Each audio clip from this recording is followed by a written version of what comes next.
G'day brothers and sisters, this is the other Paul, and this is the first video in a new series of mine, a new semi-regular, or not really, just every now and then series, which will actually be a little bit of a different nature compared to my other videos. And so this series is going to be called the Myriabiblion, which is named after a work by that name by Photios of Constantinople, which was basically a massive catalog book of all sorts of ancient and early medieval works that he collected, and he basically provided summaries and brief little commentaries on those works, an extremely valuable historical source. But basically that's the vein in which this series is going to be. I've finally started just systematically begun reading books that I see as good and helpful for my own research, for my own edification and what have you, and I decide, you know what? This could be content. I could actually make content about this. And so my idea is that whenever I finish a work, and whether they're a modern source or an ancient medieval source, whenever that is, I will simply throw together some notes and record one of these videos, put it up on the channel, and hopefully give something that's edifying to others, perhaps even a recommendation for others to read it. But also, another thing that differentiates it from my recommended sources video is that I'm not recommending a particular edition of a book as well, and also it could be for books that I find absolutely dog crap. And I haven't yet encountered one of those, but I'm sure they'll happen at some point in the future. But also the other major difference between these, in fact, really the key difference between this series and my other videos is that they won't be word for word scripted, which takes a fair bit of time in actually writing and editing and what have you. I'll just simply throw together basic notes of what I want to say and just say it. So that will actually make these videos far easier and far quicker to produce. And so with that said, let's get to the discussion. The first inaugural book of this Myriabiblion series is something very lighthearted, lightweight, not at all controversial. The Prince by Niccolò Machiavelli. Yes, so obviously quite controversial, especially in certain areas of online discourse happening right now with Christian political theory, Christian political thought, morality, with more than a few figures kind of wetting their pants over the idea that Christians maybe should read Machiavelli. Maybe there's some useful stuff that needs to be gleaned from it, at least by way of political realism. But getting a little bit ahead of myself, this book, for those who don't know, you can probably tell by the author's name that it's what inspired this concept called Machiavellianism, and I'll get into that shortly. But it is a short treatise written by a man known by the name of Niccolò Machiavelli, born in 1469 and died in 1527. He was an Italian writer, but also personally involved in Italian politics, including to the Roman papacy, to France, and to the Holy Roman Empire, so called. Now, he would become a writer, and through his writing actually become a very much foundational figure in the field of statecraft and political philosophy. And The Prince is pretty much his most famous contribution to that. And it's where the concept of eventually Machiavellian or Machiavellianism eventually comes out. I'm not sure when that came about as a concept. I suspect maybe early 20th century, something like that, so well after his own time.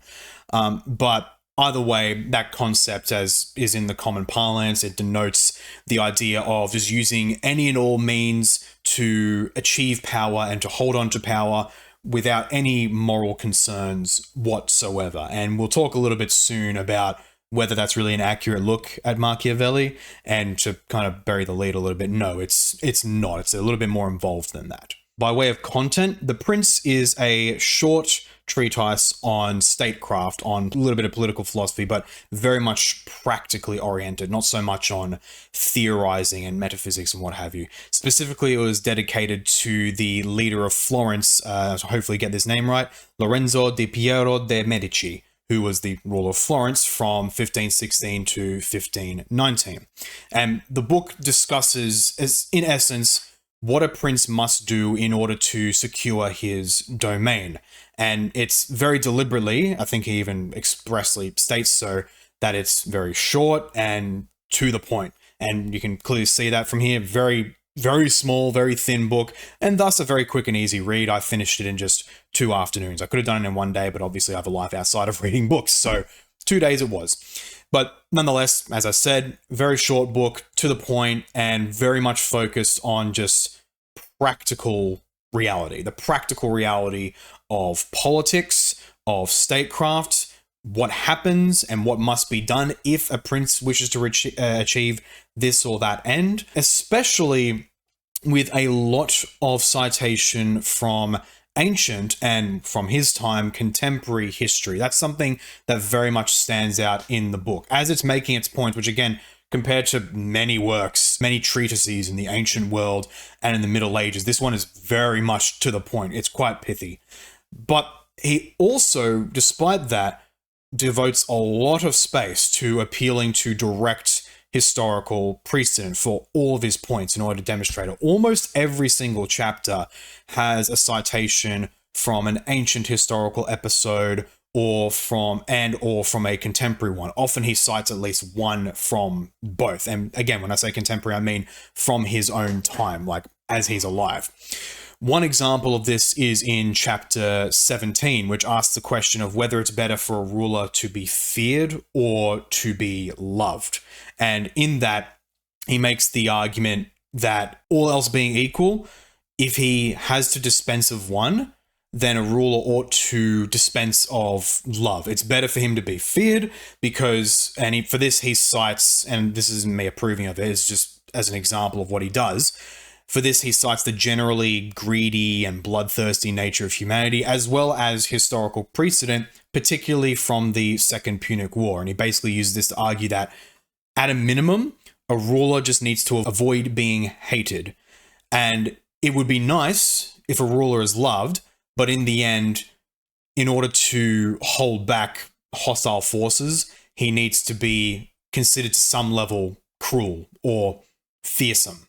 Someone who will bring down consequences if he's messed with. And so that's just one example. He does this throughout all the chapters in the book, pretty much.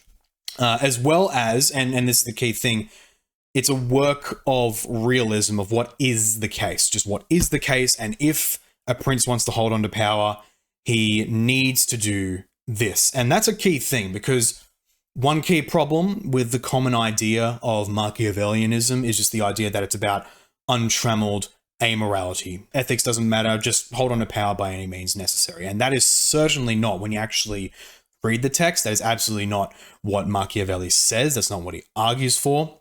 He actually very clearly at multiple points affirms evil things are evil and even shows and demonstrates that he's a Christian, for example, when he's citing certain leaders as exemplary examples of rulers. He cites Moses, but then he says, well, he's a bit of an exceptional case because he was simply an executor of the will of God.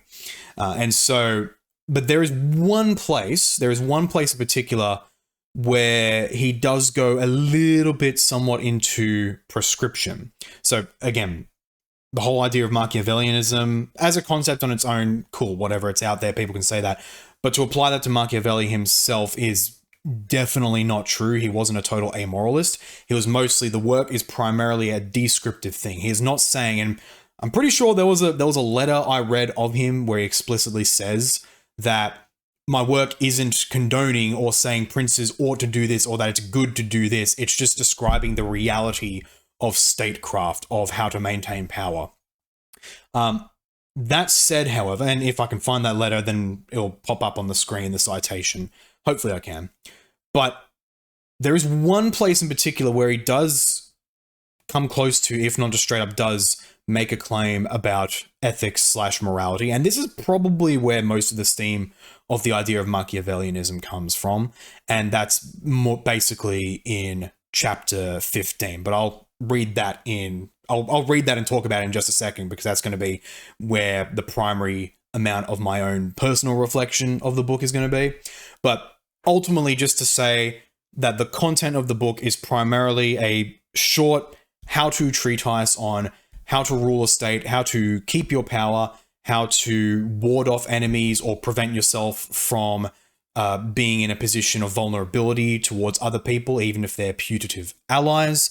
So basically a book of wisdom in terms of how to rule shrewdly, how to not get yourself into unnecessary trouble. And to reiterate, this book was quite influential, at least over time, and would become quite foundational to much modern political thought, if only because, and this is getting a little bit into reflection, it just describes a real state of affairs. But we'll move on to that now formally into my reflections. As an overview of my basic reflections, one of my immediate reactions to finishing the book was seeing how, well, a lot of what he says in terms of the reality of politics, of statecraft, what you should do, what you should not do, is basically wisdom I've already absorbed from elsewhere in many other different places, including but not limited to my own experience, but even just from other writers, even films and all that stuff to a certain extent.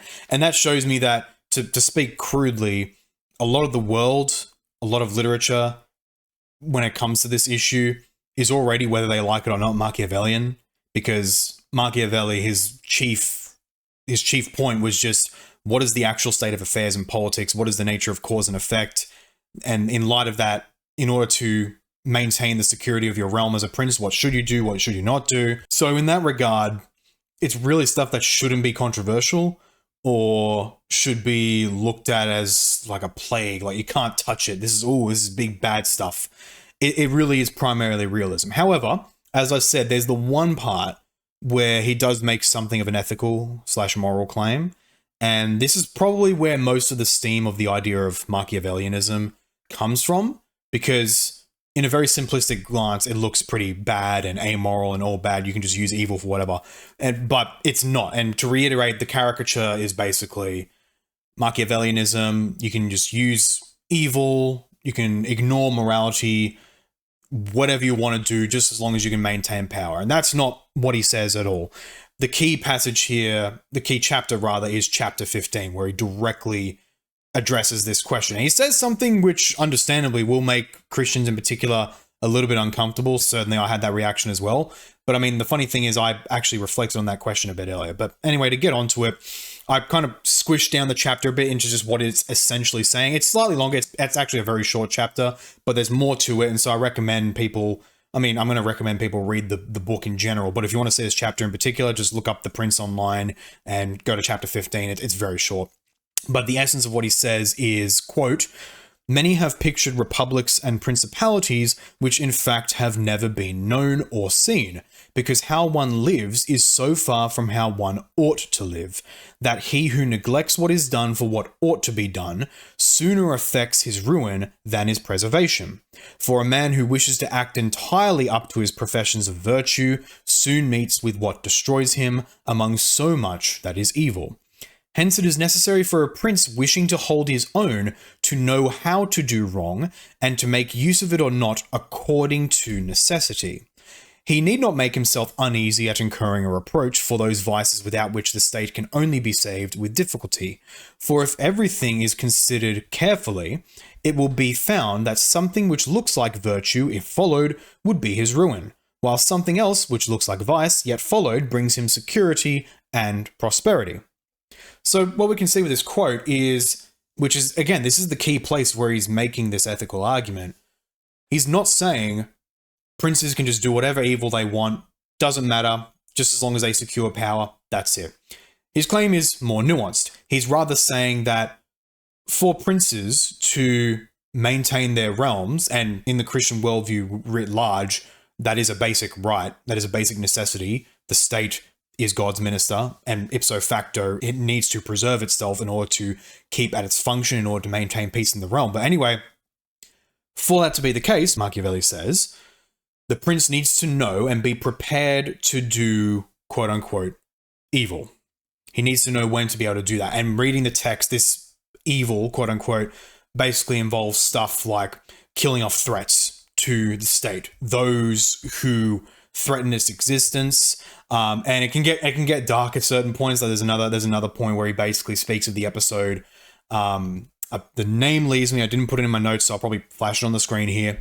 But basically, a dinner party where a new ruler comes in. He invites all the elite of the city, and he basically traps them and just butchers them all. And thus, he is the exclusive power player. And Machiavelli, not condoning that, And he makes that clear that he's not condoning evil elsewhere in the text. But he basically says, look, through that one callous act of just wiping out the elite, he secured his realm. And so basically, and so obviously I'm not saying that's a good thing to do either, but that's just basically an example of what he means by evil. This is one concrete example. And the key thing is that he's saying that the prince must be able to do so according to necessity. That's the key thing. It's not that there is no good and evil. It's not that amorality is the name of the game. It's rather that even while we ought to be virtuous, all else being equal, yet a prince, because of just how the world works, because of how the sinful and fallen world works, he needs to know what kinds of evil he needs to do and when to do it so that a greater evil, a greater disaster is averted from the future. So perhaps I should have talked about all that in the content, but basically my basic reflections on that is that, look, it's tough. It's a tough one. Still one I'm thinking through. But honestly, knowing enough history as I do, having studied enough history, and even having experienced quote unquote politics in a microcosm in my own world, in my own life, thankfully I don't think I've been put in a position, at least from memory yet, where I'm forced to do something bad in order to avert a greater disaster or to avert a greater evil. But nonetheless, I know of many such episodes and circumstances in history and in real life, present life, where it may come to a point that either a man has to do something which is sinful, or he will be forced to commit greater sin later, or greater sin by someone else will be committed, greater evil, greater carnage of a truly great level. And so just thinking of that, I'm like, look, I don't want to think that. The idea that there could be a situation where someone has to commit evil in order to just survive, in order to maintain a good state of affairs and prevent the suffering of others, that's a tough idea. And personally, with my own life, one of my key moral axioms is to live with extreme foresight, to look into the future of all the potential circumstances I could rock up into, and thus to govern my life and lead myself and position myself in such a way where I'm never forced to commit sin. And as far as I'm aware, I've pretty much been successful all throughout.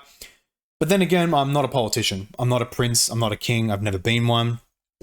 And yet, nonetheless, in my personal life, I've always steered myself to ensure that I don't have to commit sin. And yet, nonetheless, it could end up happening that someone could make a mistake. A good Christian man could make a mistake where he's forced to do something evil, or else something far greater evil, a far greater disaster will be foisted upon him, such that to fail to react to that would actually be a greater sin on his part. That's a tough situation. That is a tough moral / ethical circumstance to think about. One I'm still not settled on, just to be totally upfront on that. It seems like there could be such a situation, and that there could be a situation where a man is forced to either do a lesser evil or a greater evil. At which point it just seems, look, like there is no other choice. Not because it's good to do a lesser evil, it's still evil. But in the end, what else is he going to do? Is he going to do the greater evil? Obviously, if he does the greater evil, then he is deliberately choosing to commit greater evil. But if he's choosing to commit the lesser evil, then, well, he's still choosing to do evil, but only out of necessity, because he's forced to. And further, he's choosing to do the lesser evil because he doesn't want evil. He hates it. He wants to avoid it as much as he can. And yet, can we say, well, we Christians, that's a good thing to do? That's the tough question. I mean, it's not a good thing, but could it be necessary to such a degree where God may excuse us for that? That's the question of the ages. That's a genuinely tough question. That's really the key one given by the Prince, by this work. And one that all Christians need to be able to reflect on, I believe. And so that's, to kind of bring that up, that is basically his key, most central ethical claim in the book. It's nowhere near as insane and diabolical and demonic as people think when they think of the idea of Machiavellianism. And so in that light, that's where I move on to the conclusion of basically why you should read Machiavelli. The central reason I believe people should read Machiavelli does not really quite have much to do with the major reflection, the key ethical issue that it presents. It's actually just simply because the vast majority of the book is just good, descriptive, historically rooted political pragmatism. Just the state of affairs. Hey, in this state of affairs, this is what's liable to happen. So to get a better outcome, this is what a prince should do. He should avoid these situations. He should aim for these situations. And here's a billion historical precedents, both from ancient history, but also from my own time, that demonstrate this principle in action. Just for that alone, and really that is the key reason, The Prince is a very valuable book. It is a very valuable and short, easy to read work on just how power works, how to maintain it for a prince, of course, and that's important. He actually distinguishes between princes and republics, but should have mentioned that earlier, whatever. And this can be applied to your real life dealings. Like it or not, all areas of life are connected in some way or another, just as how all knowledge in one way is connected between fields. Everything affects everything to some degree, or everything reflects other things to some degree. And so just as you need prudence in order to maintain your power as a ruler in a realm, likewise, you need prudence to maintain your personal reputation as an individual, whether it's in a small friend group or especially if you're a public figure like myself, someone who makes content and engages in online debate, online cultural warfare, essentially stuff that is very much analogous in many ways to statecraft. You need to know, even in online or real life circles, what kinds of friends you should make, what kinds of people you should avoid, how not to put yourself in the unnecessary debt of others lest they exploit you, and so on and so forth for how you work in your real life. Even for stuff like business, for example, it's a very common thing for books about business strategy, corporate strategy, to include insights from ancient or medieval or onwards authors on statecraft and warfare, such as The Art of War by Sun Tzu, but also Machiavelli's The Prince. And that's because this advice is essentially, it transcends mere politics, it transcends mere political reality, even though it is fundamentally in that, and it is still very much good and useful for that. But as I said, it 100% works for your other areas of life, because in the end, politics and personal life both are fundamentally rooted in social relations and thus social dynamics between people. And so just for that alone, for a work on prudence and wisdom, and even though he obviously talks about certain strategies which are amoral, if not outright evil, and again, he's not condoning them, he's just saying, look, this is what has happened and it has worked historically for certain cases. It's even good just to know what other people who are genuinely bad actors and are Machiavellian in the caricatured sense, what they may try to do. And so reading a work like The Prince will allow you to be on the lookout for when people are attempting those strategies in your own life. But then the second and subordinate reason for reading it will be basically for my big reflection I had just before this section, where it will certainly prime you to start thinking of a very key ethical question, which I think a lot of Christians just kind of sweep under the rug. And indeed, when it has been suggested more recently, especially on Twitter, that a lot of very normie, shall we say, conservative Christians have been saying, nope, lesser of two evils is still evil, it bad, therefore not do anything. But that just completely ignores the question entirely. It pretends the question doesn't exist. What about when you are forced to do such? What about when there really are no other options except a greater evil and a lesser evil, among others? And so reading The Prince will actually give you a good sense of at least the position that maybe it is necessary sometimes, maybe you have to do that. And so that'll probe you to start thinking, even if you do end up coming to the conclusion at the end that, no, there really is no such thing as a lesser of two evils scenario, you just got to avoid it at all costs. Even if you come to that kind of a position, it's still nonetheless useful to know what those who believe otherwise are saying.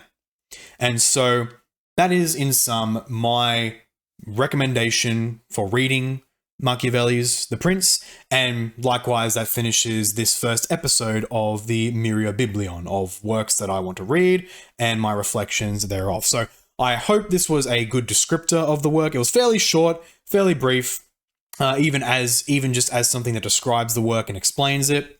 And so hopefully this first episode was good, but it was just the first one. So if people think I should have gone into some more detail, then I'll certainly keep that in mind for future books. But I mean, look, in the end, this book was quite short and the content is quite simple and almost tunnel vision focused. It was very simple in its content.